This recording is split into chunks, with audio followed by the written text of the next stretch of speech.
aquí veis, esto es una instalación ahora mismo de unos viveros.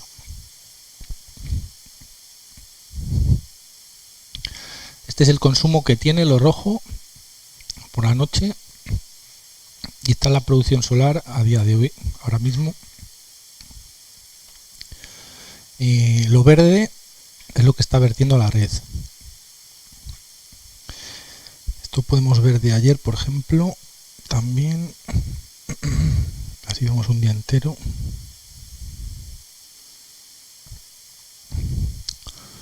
Vale.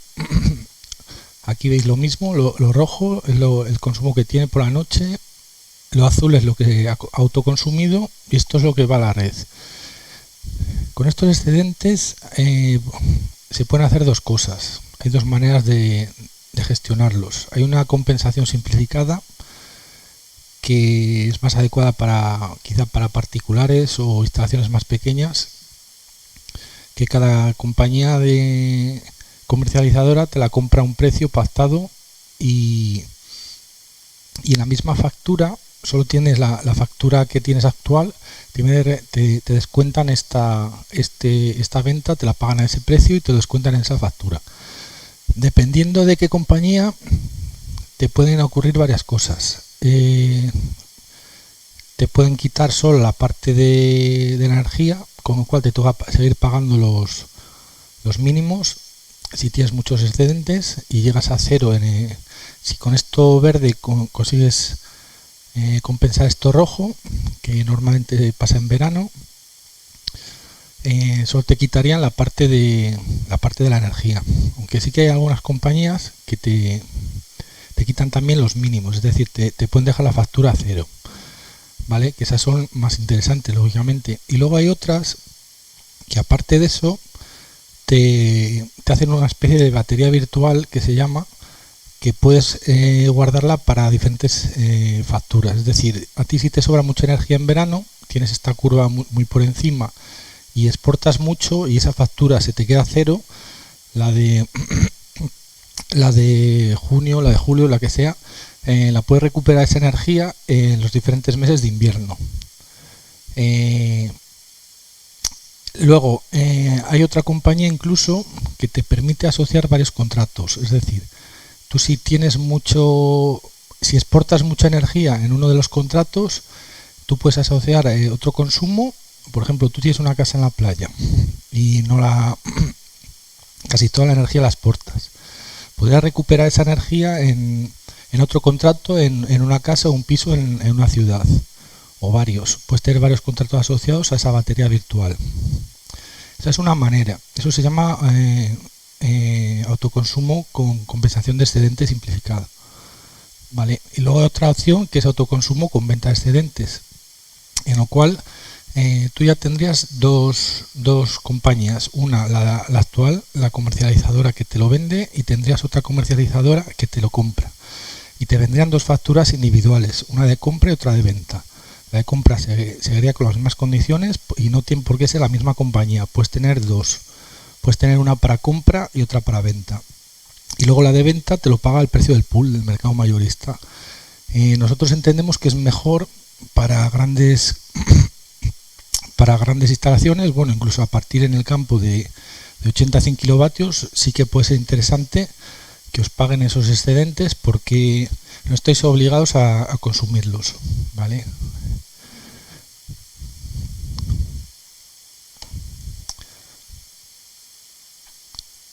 Aquí, bueno, en la web esta se pueden ver varias instalaciones. Nosotros tenemos, por ejemplo, tenemos una nave que todavía no tenemos placas solares, entonces solo tengo el inversor puesto y aquí se ve el consumo que tenemos por la noche, los ordenadores encendidos. Estos picos que veis aquí son un termoeléctrico que arranca cada X horas, y ahora que están allí en las oficinas, pues han arrancado las bombas de calor y este es el consumo. Ahora no sé si se han ido a trabajar fuera y creo que hay poca gente en la oficina, entonces han apagado las bombas y ha bajado el consumo. Esto es interesante porque también podéis monitorizar vuestro consumo, podéis intentar ver qué es lo que consumo. qué es lo que consume. ¿Veis esto? Este consumo residual podéis intentar bajarlo. Al final, tener un ordenador encendido durante todo el año, yo he echado cuenta si es dinero. No recuerdo si eran 100 o 200 euros o 300, pero bueno, si lo puedes apagar por las noches, pues es dinero. Nosotros, claro, tenemos un servidor allí que no lo podemos apagar, entonces eso no nos lo podemos quitar.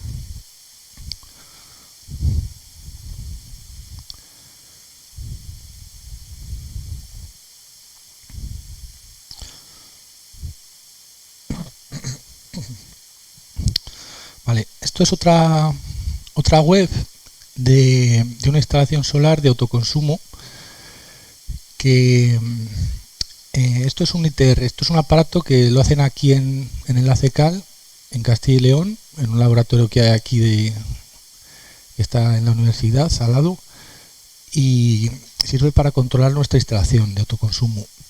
La ventaja de esto es que puedes tener varios ITRs, que se llama el aparato, uno en cada transformador o en varios, y uno que funcione como maestro y otro de esclavo. Entonces el maestro recibe la información de toda la potencia de los esclavos.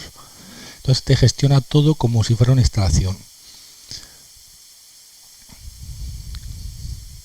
Veis aquí, esto la producción ahora, que la tengo limitada, porque es una instalación de 200 kilovatios y solo puede verter 100 a la red. Y además estamos a ver si nos dan los permisos en industria todavía. Entonces, os voy a poner, por ejemplo, para que veáis el 1 de septiembre, qué es lo que pasó. Vale. Lo rojo es lo que va a la red. Y esto es el autoconsumo. Vale, entonces aquí tiene 3 bombas en una instalación de... Creo que tiene 300 y pico kilovatios y 2 inversores de 100. Entonces tiene 3 bombas, cada una consume un escalón de estos. Aquí una bomba pequeñita que consume unos 30 kilovatios, otra que consume, puede ser esto, a ver qué pone ahí, 100. Pues, bueno, la diferencia entre aquí y aquí es lo que consume la otra y esta es la que más consume, que serán unos 100 o por ahí casi. Entonces aquí lo que vamos a hacer es que nuestro sistema, nuestros controladores, dependiendo de la potencia solar que haya disponible, vayan arrancando y parando las bombas según haya esa potencia disponible. Veis aquí por la mañana había poca potencia, cuando llega y se vierte la red. Cuando hay potencia suficiente, lo que hace es arrancar la bomba. ¿Vale? Aquí arrancó la bomba, entonces dejamos de verter la red. Y aquí tenemos el consumo constante de la bomba. Sigue aumentando la potencia solar. Vale, llega aquí, arrancamos la otra bomba. Dejamos de exportar el consumo justo de esta otra bomba que acaba de arrancar. Y aquí en este otro escalón lo mismo. Llegamos aquí y cuando tenemos potencia suficiente para arrancar la tercera bomba, dejamos de inyectar a red eso y lo estamos aquí consumiendo. Aquí, ¿qué pasó? Me imagino que vendría una nube y mandaría a parar una bomba. ¿Vale? Y luego a la parada es lo mismo. La parada, según deja de haber potencia disponible, vamos parando las bombas. Esto lo hacemos porque, por ejemplo, esta instalación solo tiene la P6 contratada, la tarifa por la noche, entonces de día, si arrancaran una de estas bombas, le sancionarían. Esta instalación, bueno, ahora se tarifica que cada cuarto de hora te va sumando, es un sumatorio de todos los cuartos de hora. Entonces, bueno, la ventaja que tiene esta nueva tarificación desde el punto de vista de estas instalaciones de autoconsumo es que no te sancionan como antes que con un cuarto de hora te meten ya el coste del triple de la potencia que tendrías que haber contratado, básicamente. Así resumiendo. Es cada cuarto de hora la penalización. Sí que es verdad que la suma de todos los cuartos de hora, si riegas fuera de horas, es peor que antes, pero si te pasas 2 o 3 cuartos de hora porque se te ha ido la hora o el sistema no reacciona bien, lo que sea, es menos problema. Solo te van a meter, pues igual el primer cuarto de hora, creo que estuve calculando, para 100 kilovatios, no sé si eran 100 euros, pero el segundo cuarto de hora no son 100 no son otros 100, sino que es raíz de 2 veces 100, y el tercero así, es un sumatorio, y luego se hace una raíz cuadrada de todo eso. Bueno, viene por ahí la fórmula de internet y es un poco complicada, pero bueno, en un hoja Excel la tenemos calculada y es así.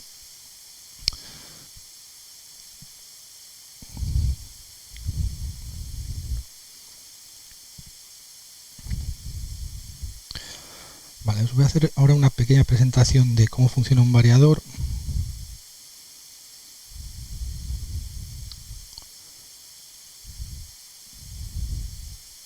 No, esta no es.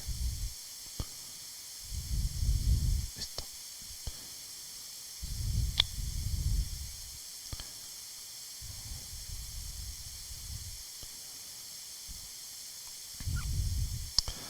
Vale. Vale, un variador es un tipo de accionamiento eléctrico. ¿Vale? Un accionamiento eléctrico es algo que controla un motor. Que los motores eléctricos se utilizan en la industria o en el riego. Hay diferentes tipos de accionamientos eléctricos según el tipo de motor. Hay motores de corriente continua, de corriente alterna o brushless, servomotores. Depende del tipo de motor, se utiliza uno u otro.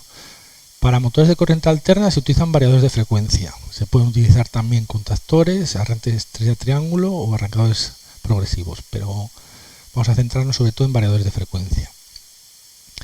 Un variador de frecuencia lo que hace es variar las revoluciones del motor.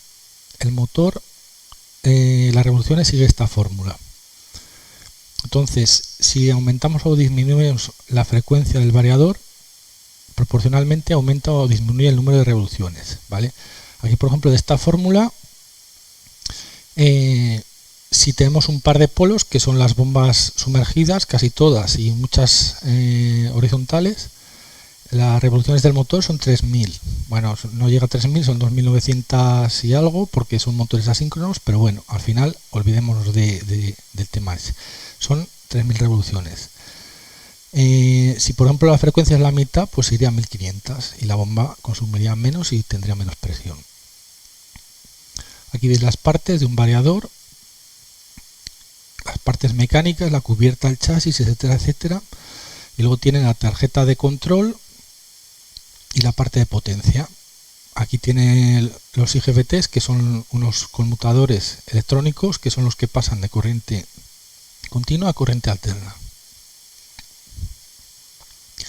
Y aquí veis las tres etapas de un variador. La parte de rectificador, que lleva unos diodos, que lo que hacen es pasar la alterna a una especie de corriente continua pulsatoria. Luego lleva un filtro con los condensadores, la pasa a continua, y aquí en esta tensión son los 600 voltios que os hablaba antes, ¿vale?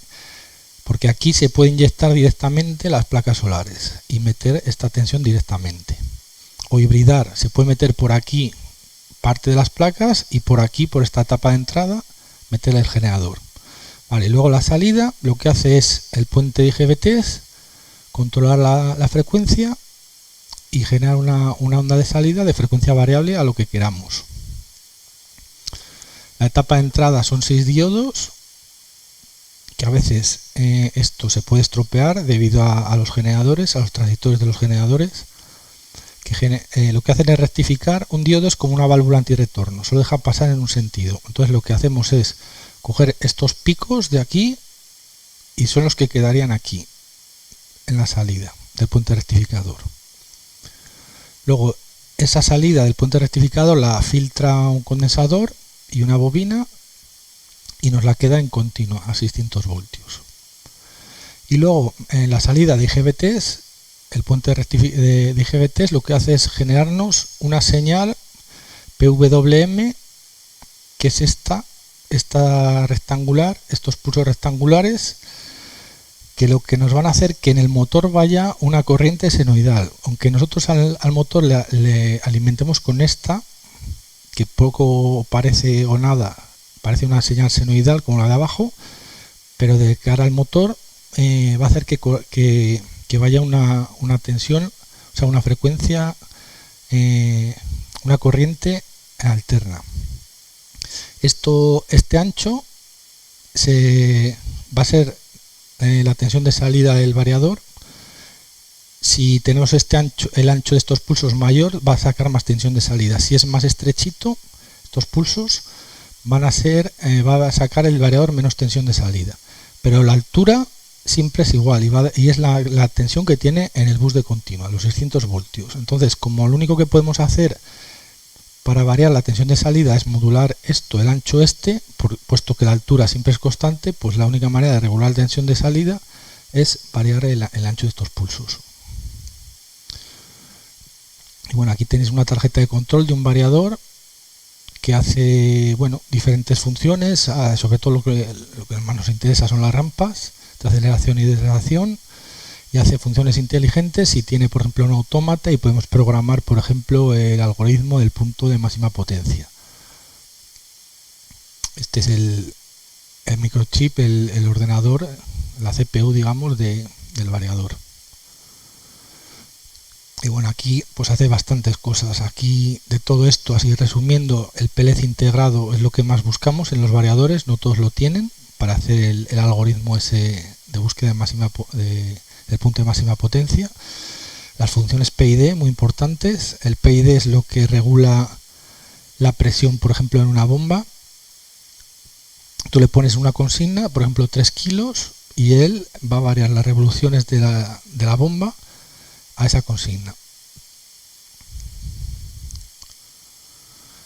Y aquí tenéis por qué utilizar un variador de frecuencia. Bueno, lo primero por el ahorro energético, porque tiene bastantes ventajas. Las ventajas es que si te sobra presión la puedes utilizar, esa ventaja, y variar las revoluciones de la bomba y trabajar a menos presión.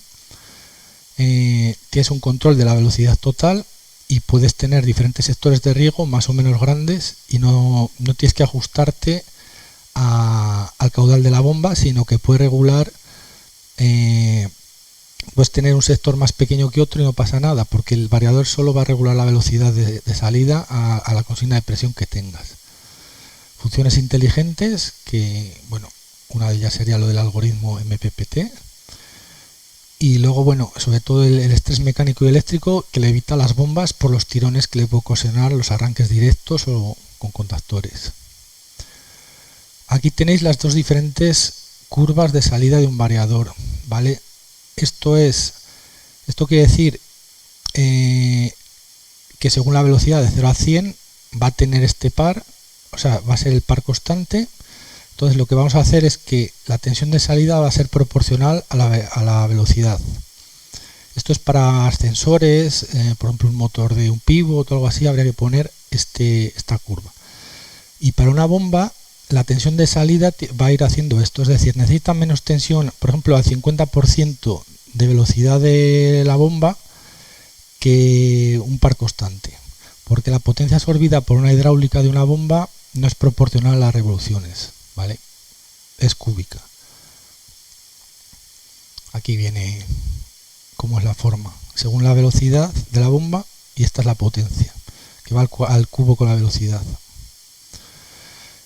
Entonces aquí, por ejemplo, un motor de 30 kilovatios funcionando 24 horas, 365 días, claro, es mejor ejemplo porque cuantas más horas funcione un motor, más vas a amortizar el variador. Vas a amortizarlo antes porque funciona más horas. Bajarlo de 50 Hz a 45 son 7100 euros anuales. Vosotros, por ejemplo, en un sondeo, pues tenéis bombas más grandes, pero en vez de estar 8000 y pico horas al año, pues pueden estar en torno a los 2000. Entonces, bueno, igual necesitáis 2 años o 3 para amortizar un variador, pero aún así yo creo que es una rentabilidad bastante aceptable. Aquí tenéis un ejemplo de cómo se regula con un variador una industria. Aquí puedes medir el flujo de agua o puedes ver la presión, lo que quieras regular, y el variador lo que va a hacer es variar las revoluciones de esta bomba hasta conseguir ese flujo o esa presión que tienes en el set point. Solo hace el PID del variador. Luego aparte, bueno, los variadores tienen otras funciones, puedes tener varias bombas, Esto lo hace, por ejemplo, en estaciones de bombeo, pues se suele tener una bomba maestra, que es la que está con el variador de frecuencia, y las otras bombas están a tope, con contactores o con arrancadores progresivos.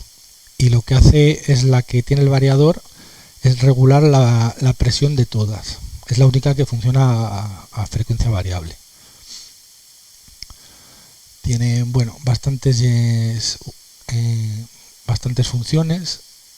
Por ejemplo, curva antidaños, pues por ejemplo una bomba no puede arrancar muy despacito y estar girando muy despacio, porque el cojinete axial de la bomba sumergida se estropea, o sea que hasta 2500, 3000 revoluciones no refrigera. Entonces eso hay que, desde cero hasta esas revoluciones, tenemos que arrancar la bomba cuanto antes. Y bueno, diferentes funciones, por ejemplo de funcionamiento en seco también el variador lo puede saber, viendo el consumo de la bomba. Luego también, si hay mucha pérdida de presión, también puede dar una alarma y parar la bomba. Vale, y os voy a poner ahora... Sí.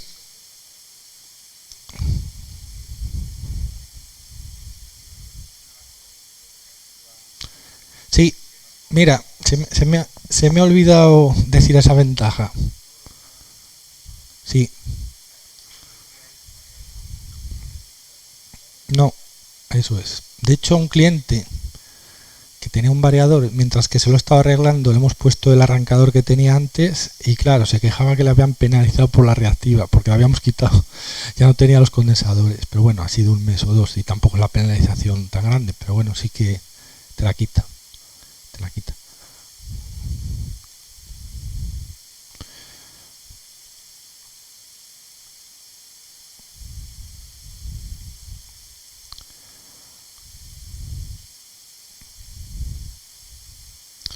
Bueno, voy a ir con la última parte, que es de generadores diésel, que nosotros estamos a ver si los quitamos todos, pero bueno, a veces en algún caso no queda otra y tenemos que seguir tragando con ellos. Y bueno, está bien porque te da una tranquilidad de si tienes alguna avería de recuperar esas horas, o a veces no llegas a 100% con fotovoltaica, pues tienes que compensar algo con generadores diésel. Pero la idea es intentar hacer lo máximo con fotovoltaica. Vale, aquí veis el rendimiento de un generador diésel. Cuanto más grande es el generador diésel, más rendimiento tiene. Y luego también veis que un generador diésel, dependiendo de la carga, va aumentando su rendimiento, ¿vale? Entonces lo ideal es intentar coger un grupo que esté entre el 75 y el 100% de su carga. Tú si coges un grupo diésel muy sobredimensionado, va a estar entre el 25 y el 50 de carga o menos, sí que veis que decae la eficiencia. Aunque sí que es verdad que al ser más grande tiene algo más de rendimiento, pero no vas a compensar esa ganancia que tiene un grupo grande de rendimiento por el hecho de ser grande, con el hecho de que al ser tan grande, para una determinada carga no va a hacer que trabaje a menos porcentaje de su carga máxima. No sé si lo he explicado bien, pero bueno, vamos a ver otra que se ve. Conclusiones: el rendimiento se incrementa al aumentar la carga, ¿vale? Entonces hay que intentar poner el generador diésel ahí, siempre que se pueda. Vamos a ver por qué no se va a poder luego. Cuanto mayor es el generador, mayor es el rendimiento máximo que tiene. Bueno, el máximo y a cargas parciales igual. Para la misma carga parcial, 50, va a tener más rendimiento un grupo grande que uno más pequeño. ¿Vale? Luego, el consumo específico es el consumo que tiene en litros por kilovatio hora que produce. Eso se llama consumo específico, ¿vale? Y esto es según la talla del generador. ¿Vale? ¿Veis este consumo? 0,28, 0,29, quiere decir que por cada kilovatio que produce, por cada kilovatio hora, te va a consumir 0,29 litros de gasoil. Aquí en este caso, por ejemplo. Y aquí veis que lo mismo, que a full load el consumo específico es menor que si lo tienes al 50%. De hecho, veis que Bueno, pues es un grupo pequeño a 50%, se basa a 0,34, 0,35 litros por kilovatio hora, y si te vas a un grupo grande al 100%, pues te vas a 0,27. Hay bastante diferencia. Entonces, el consumo específico disminuye al aumentar la carga, que es lo que habíamos hablado antes, lo mismo, igual que el rendimiento aumenta,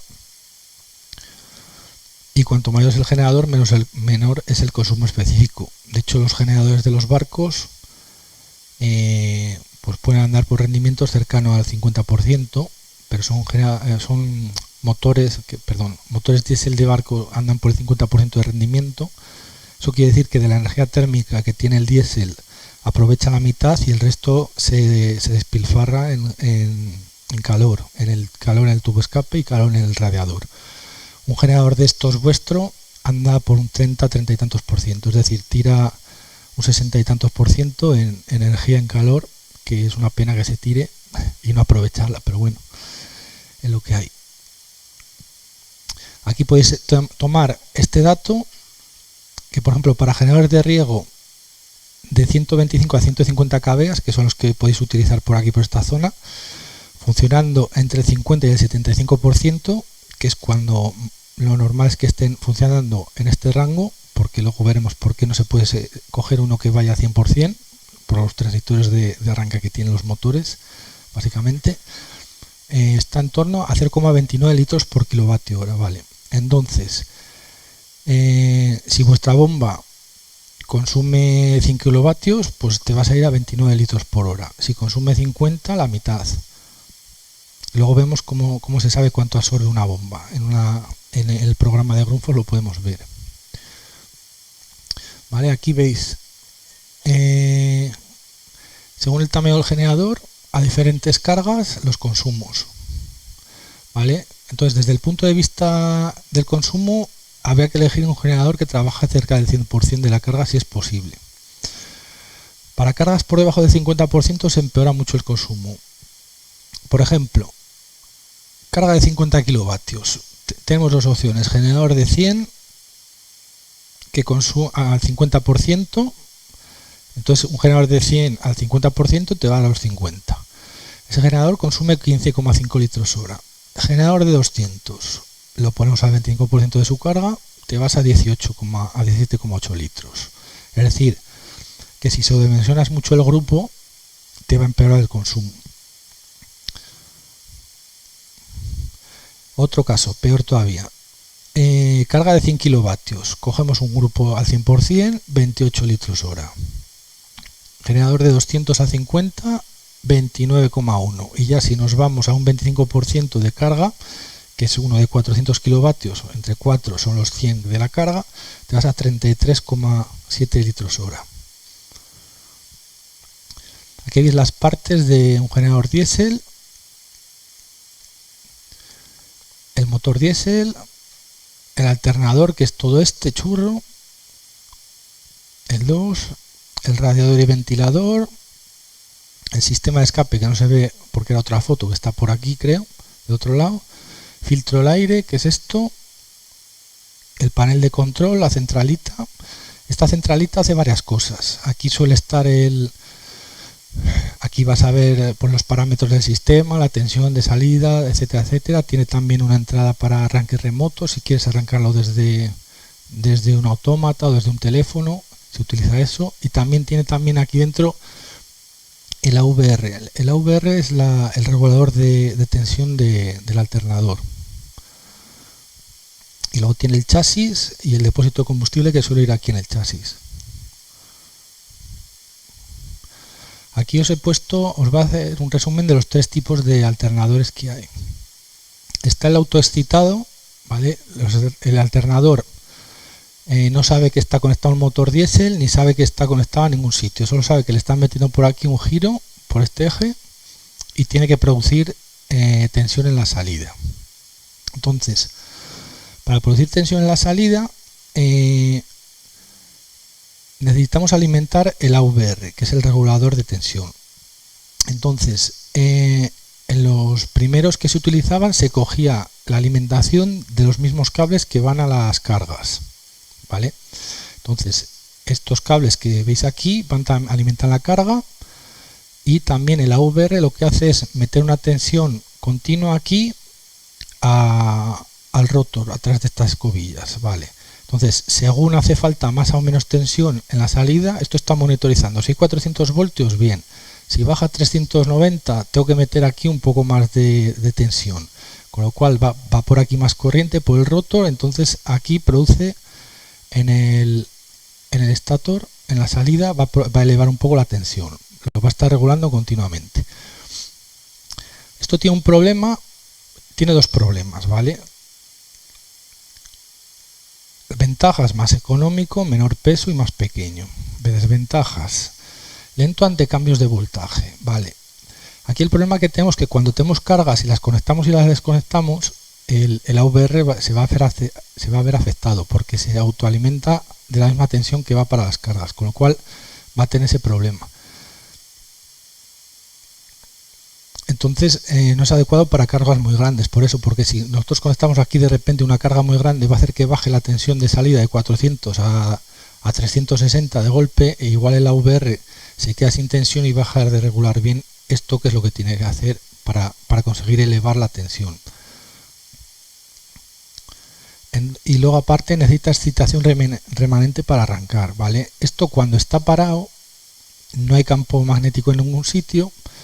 Entonces, ¿cómo consigues que haya aquí una tensión de salida para que haya alimentación para el AVR, para que a su vez alimente estas escobillas que vayan al rotor y genere el campo magnético necesario si no había nada antes? Bueno, pues eso funciona al arrancar porque queda una excitación remanente, un magnetismo aquí, que al arrancar hace que haya una pequeña alimentación aquí y que ya empieza a funcionar esto, inyecte esto por aquí y empieza a funcionar. Pero a veces esta excitación remanente se va o deja de haber y le toca ir ahí al mecánico a meterle ahí un poco de, le hace ahí con una batería algo, bueno, no sé si le alimenta el VR, bueno, no lo sé, para que empiece a funcionar esto, y una vez que empieza a funcionar, si luego se vuelve a parar, se queda algo de magnetismo remanente ahí en el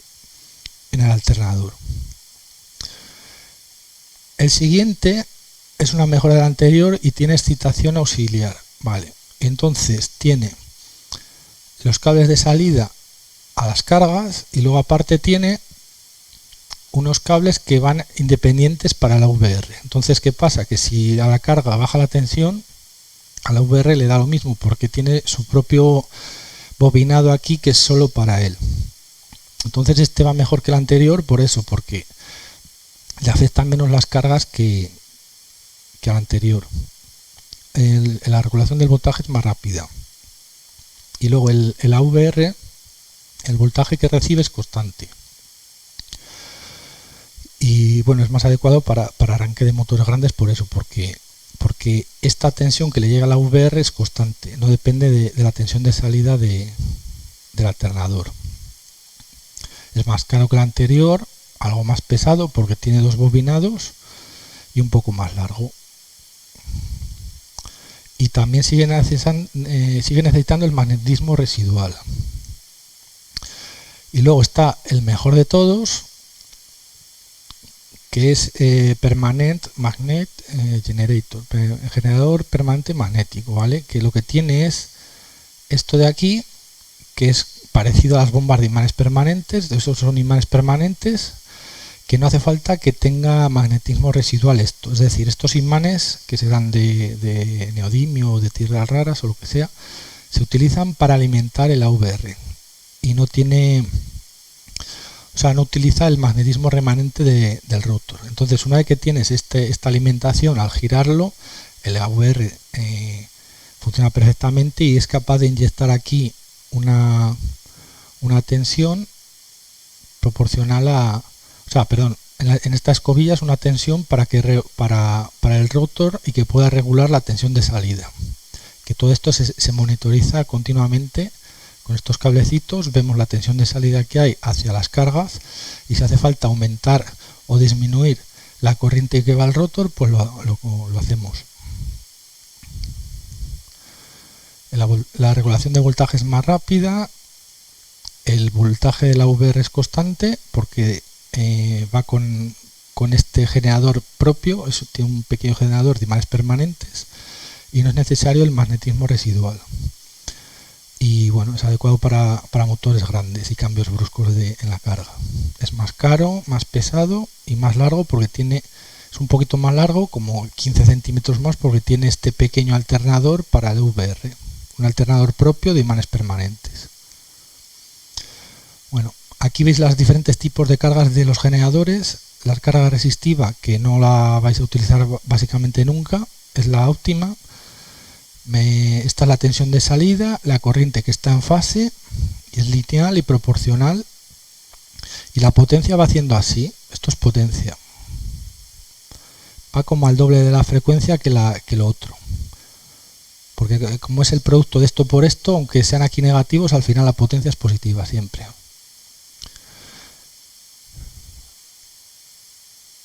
Bueno, esto es lo más normal en aplicaciones domésticas. Y se puede seleccionar el generador ajustado a la carga sin dimensionarlo. Es decir, si tú tuvieras una carga resistiva de 100 kilovatios, puedes coger un generador diésel de 100 kilovatios y funcionaría al 100% de su rendimiento y estupendo. Y no tiene transitorios de arranque. Es decir, tú conectas esto y bueno, tiene un transitorio de arranque por esta carga, efectivamente, pero no tiene el transitorio de un motor que es 5 veces la nominal, por ejemplo. Luego, carga inductiva, esta es la típica de los motores y en aplicaciones industriales, ¿vale? Es la misma que antes, el voltaje del generador y la corriente está desfasada. Esto es el coseno de phi famoso, que igual os suena. Pues al estar desfasada la corriente del voltaje, pues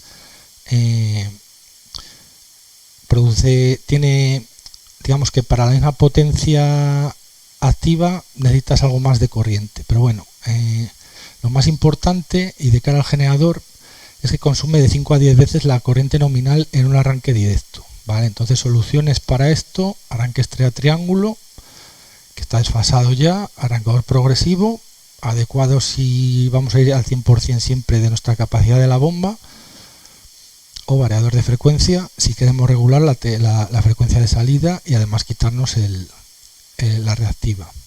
Al final, un arrancador más unos condensadores te van a valer como un variador de frecuencia, con lo cual yo creo que ya está en desuso todo esto anterior y se está tendiendo a utilizar variadores de frecuencia. Problema de los variadores de frecuencia: aquí ves la tensión de salida del generador y esta es la corriente que le estamos demandando. Estos piquitos es cuando pasa por el puente rectificador que se cargan los condensadores.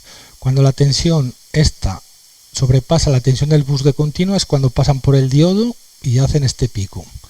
Entonces esto se parece pues bien poco a lo que debería de tener un alternador en su salida en corriente.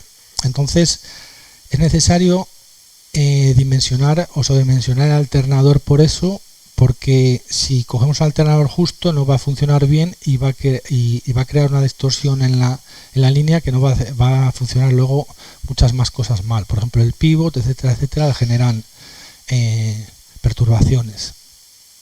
Aquí veis lo que pasa cuando está un generador ligeramente cargado y cuando está muy cargado. ¿Qué es lo que pasa? Cuando hay mucha carga sube la corriente.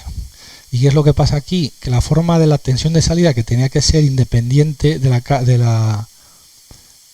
la corriente, se achata. Es decir, esta forma, en vez de ser así, se queda aquí achatada. ¿Vale? Esto se llama distorsión armónica. O sea, al final que una tensión senoidal se distorsione y quede esto, significa que tiene distorsión armónica. Bueno, pues este tipo de carga lineal es consecuencia de variadores de frecuencia, fuentes de alimentación conmutadas, etcétera, etcétera. El transitorio de arranque se reduce ajustando la rampa de aceleración del variador, ¿vale? Desde el punto de vista del generador diésel, un variador es lo mejor. Y estoy hablando del motor diésel, no del alternador. El problema de un variador de frecuencia es que afecta al alternador. Entonces el alternador tiene que ser más grande que, o tiene que estar sobredimensionado, mejor dicho, para que esto no le afecte tanto y al final sea como esto, o sea, que para un generador que sea una carga ligera lo que le estés conectando. O sea, que para el alternador que la carga sea ligera, es decir, que esté sobredimensionado. Aquí veis por lo que la etapa de antes que os la pinté, y es por esto, porque estos diodos cuando conducen hacen que la corriente sea así, esta forma la hacen estos diodos al cargar estos condensadores.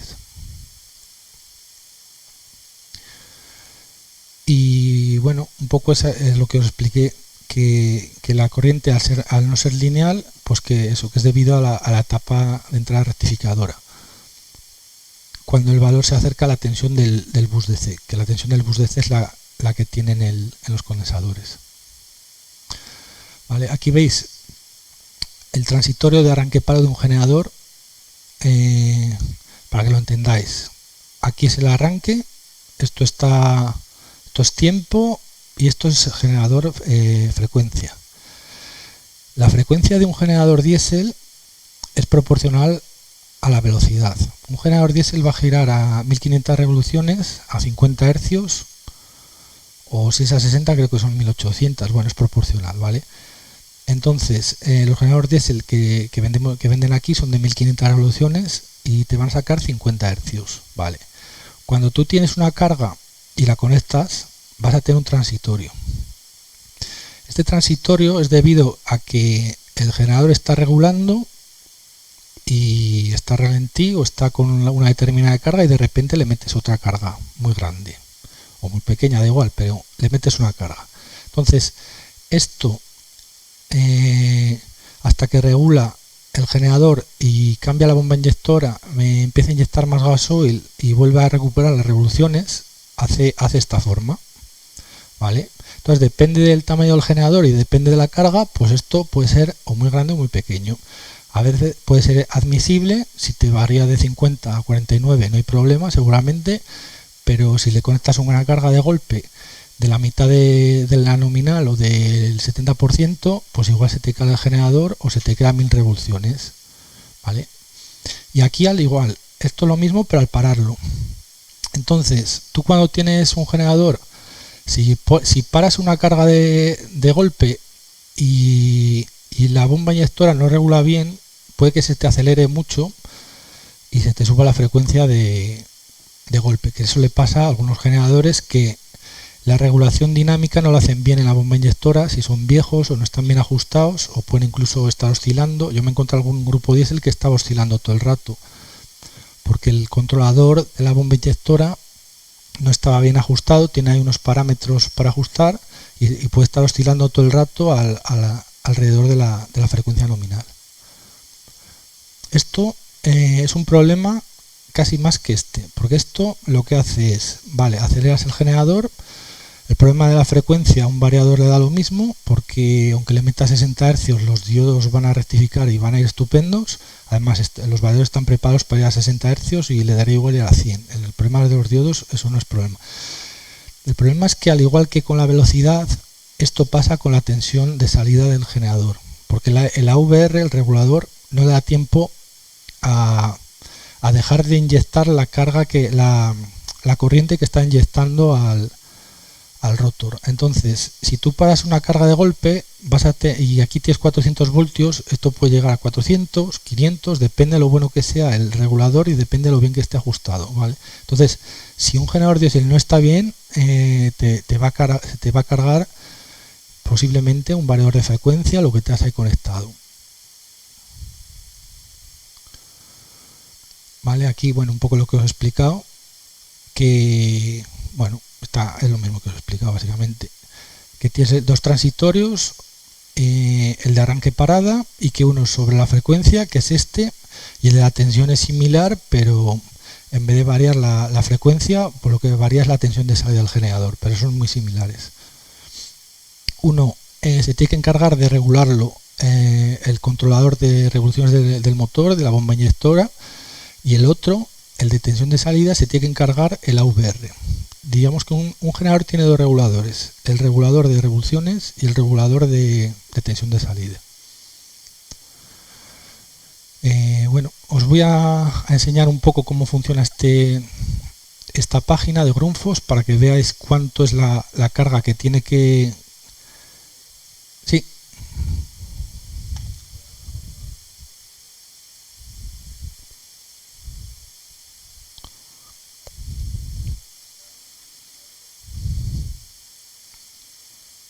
¿Encuentras habitualmente en los bombeos cuáles tipo son?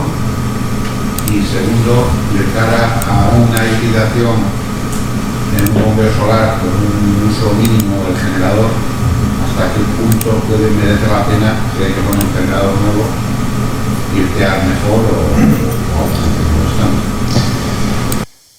A ver, yo intentaría ir a los de imanes permanentes, a los, digamos, más caros, porque al final en un generador es un 5% más igual el coste de eso, es muy poquito, porque al final en un generador lo que más vale es el motor diésel y luego tienes la parte del alternador que es la que menos vale y además solo es un añadido. De hecho hay alternadores que es simplemente cambiándoles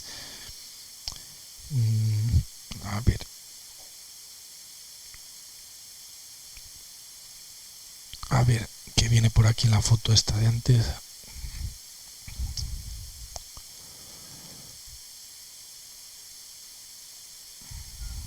Vale, aquí este es el mejor, digamos, porque tiene este piquito. Este piquito lo que tiene aquí metido son los imanes permanentes. ¿Vale? Entonces, este te lo pueden vender esto igual y le quitan de aquí los imanes permanentes y lo hacen de otra manera y vendría con una tapa como más plana. Pero entonces, a ver, para que os hagáis una idea, que tampoco es que vaya a ser mucho más largo. De hecho, el chasis es el mismo de un generador diésel de este tipo. O sea que al final, porque tenga esta tapita que son 15 centímetros, no te va a impedir. Entonces, desde el punto de vista de regular cargas dinámicas, es mejor este. Y no es mucho más caro. Y las cargas dinámicas son necesarias que funcione bien cuando hay paneles solares, porque puedes tener una variación de radiación y si estás hibridando, tiene que, imagínate, el motor diésel está metiendo 10 kilovatios y de repente viene una nube y en 3 segundos tiene que empezar a meter 60 o 70 kilovatios. Entonces tiene que acelerar en poco tiempo. Entonces, todo lo que son los transitorios y que sea rápido, va a ir mejor un alternador de ese tipo. Pero aparte lo que tiene que regular también bien es la tensión, o sea, la revolución es el motor. Y luego también hay diferentes tipos de reguladores de revoluciones del motor. Los hay que son mecánicos, que son los más antiguos, que van en la bomba inyectora y llevan unos contrapesos y según las revoluciones que funcionaban así las máquinas de vapor, con un regulador wire creo que se llama. Tiene unos contrapesos y según las revoluciones pues abre más o menos la bomba inyectora. Y luego ya los hay de tipo electrónico con un regulador electrónico que tiene un sensor en el cigüeñal y da pulsos y con eso sabe las revoluciones que tiene el motor y es una regulación electrónico que tiene un actuador eléctrico sobre la bomba inyectora. ¿Sí?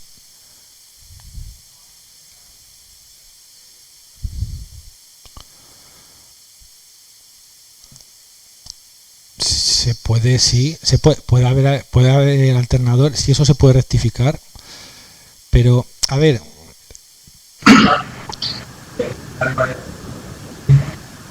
no porque, a ver, eso eran las dinamos, pero claro, a ver, tú tienes que tener una dinamo, lo que tienes es tienes en el eje como unas escobillas y eso está partido, pero al final las escobillas se acaban gastando y dan problemas. Y eso se utilizaba antes, pero ahora se utilizan, si te hace falta corriente continua, se rectifica con un puente rectificador, pero eso lo tiene el propio variador. Entonces, y aparte, si tienes continua, ¿cómo mueves el pivot? O sea, que al final es necesario que sea de alterna el generador y luego rectificarlo si te hace falta con lo que sea para ir a continua.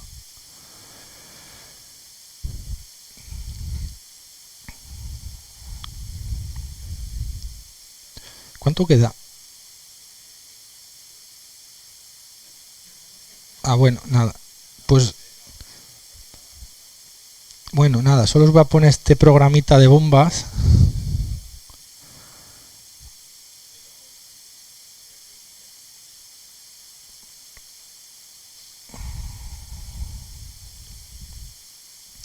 Vale, aquí por ejemplo el programa este de Grundfos, tú seleccionas la familia de bombas, las sumergidas son las SP y le dices, vale, ¿qué caudal quiero? Vamos a poner por ejemplo 120, altura 160 metros, esto es total, no del pozo, es decir, tienes que poner la altura a la que está el nivel del agua más la que necesitas para impulsión.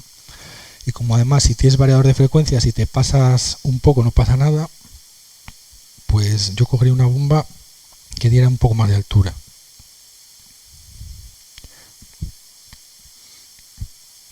Entonces aquí ya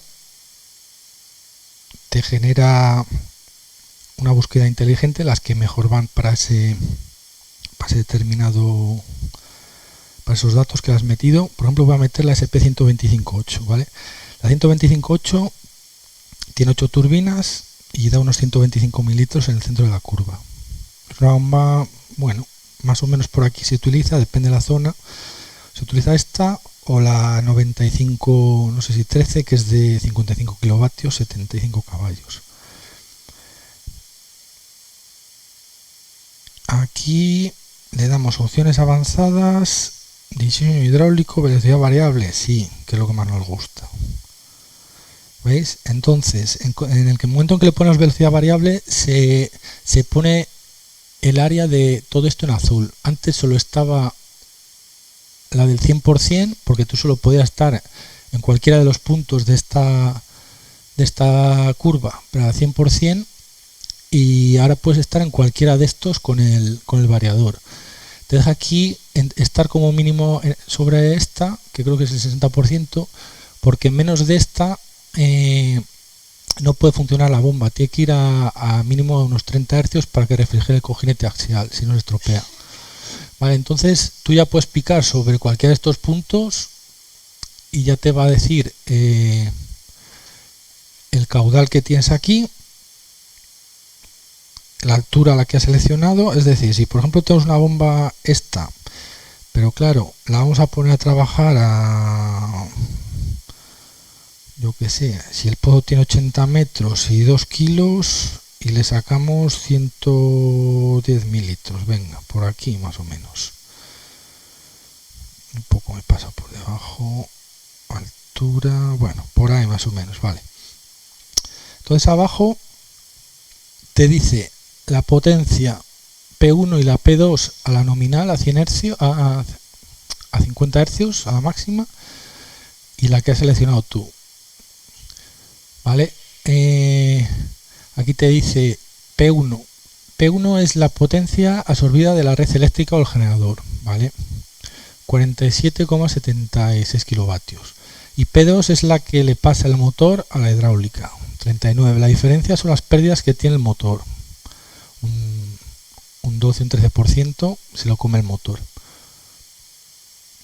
Entonces, con este dato es lo que tienes que meterle tú luego en el software hay un software de Caterpillar, por ejemplo, que lo tenía por ahí para enseñaros, pero no me va a dar tiempo, que tú le dices el tipo de carga y el consumo y cómo la arrancas, si la arrancas con un variador, con un arrancador, etcétera, etcétera, y él te dimensiona el grupo diésel.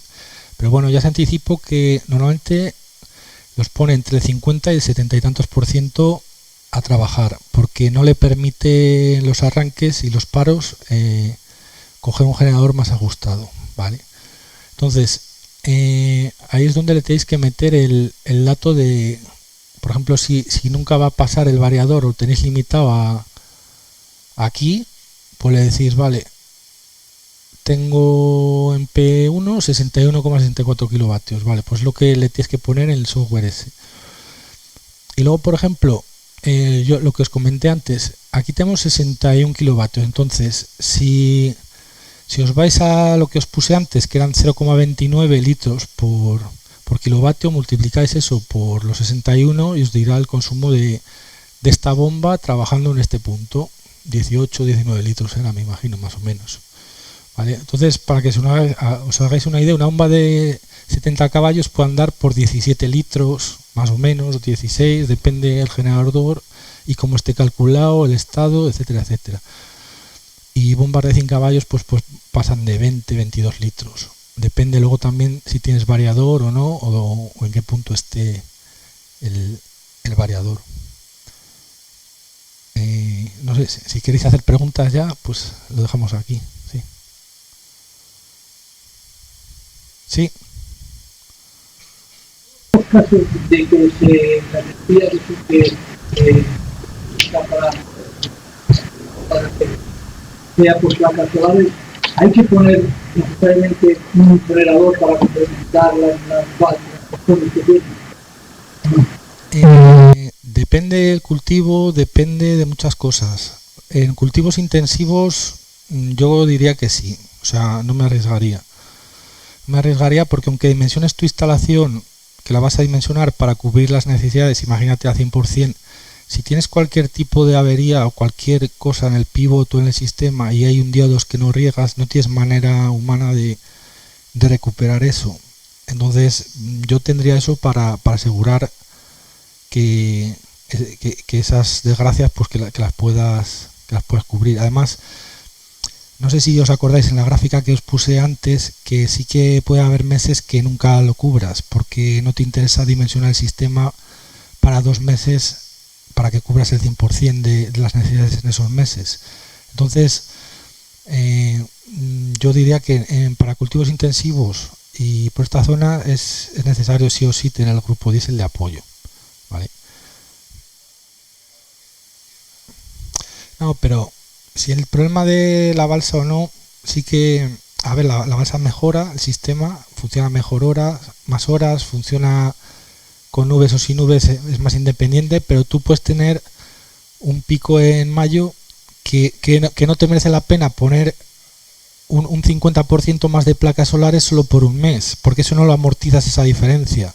Entonces es un tema económico, más que nada. Entonces, haciéndolo bien puedes cubrir igual el 90% del agua al año, pero claro, no te va a interesar por ese 10% poner un 50% más de instalación, no sé si, porque eso es inamortizable, ese 10%.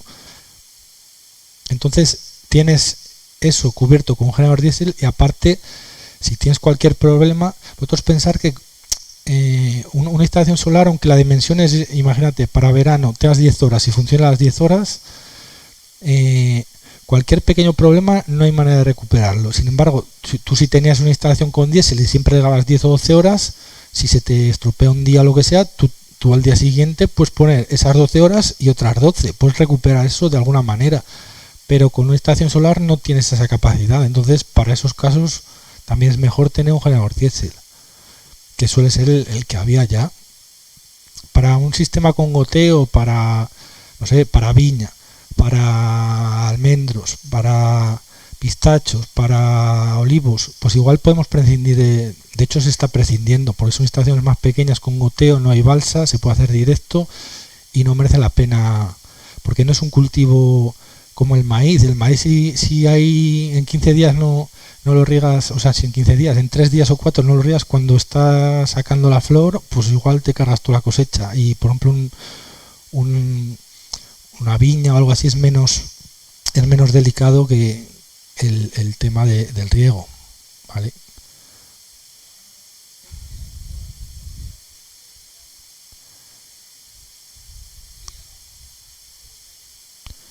¿Cómo que? Perdón.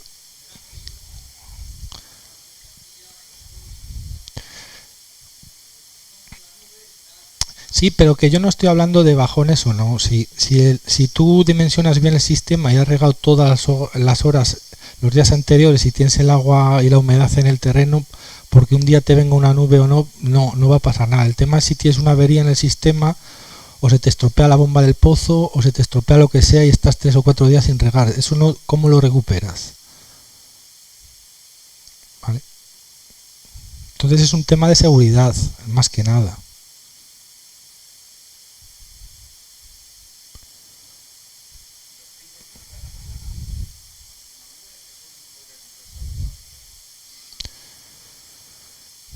eso está la balsa.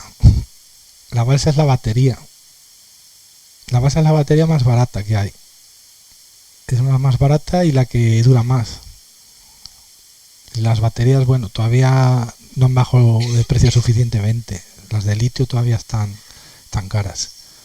Sí que teníamos pensado hacer algún experimento, pero bueno, en algún agricultor, pues bueno, probar con baterías, pero al final el coste de las baterías es superior al de la balsa y por muy buenas que sean tienen una vida útil, 10, 15 años o lo que sea, y dentro de 15 años tendrás que gastarte 20, 30 mil euros en baterías. La balsa no. ¿Sabes? No vas a regar más horas. Las horas que vas a regar y el agua que bombeas lo dan las placas solares. Tú vas a dar la energía. Sí, pero es lo mismo que la balsa. Si está almacenado en agua, en energía potencial, ahí es lo mismo. Tú cuando vas a verter la red tienes que pedir el punto de enganche a la compañía distribuidora. Te tienen que dar permiso. Te pueden negar, sí. Vale. Se puede negar, pero bueno, de momento me estoy encontrando las que estamos pidiendo nosotros de hasta 100 kilovatios, que casi no nos han negado ninguna, casi. Aunque en teoría no hay capacidad en las líneas de Iberdrola, que no sé si lo explicará ahora, porque antes había que poner un aval, había que meterse en una página web que tiene la compañía distribuidora y te dice la capacidad que tienen los nudos, y están todos los nudos llenos porque los han pedido para parques solares grandes, etcétera, etcétera. Entonces parece ser que para instalaciones de autoconsumo de hasta 100 kilovatios sí que nos lo están dando, salvo que de verdad esté la línea saturada, pero eso es información que tiene la distribuidora y que vete tú a saber si es verdad o no están saturados, eso ya no lo podemos saber, pero bueno.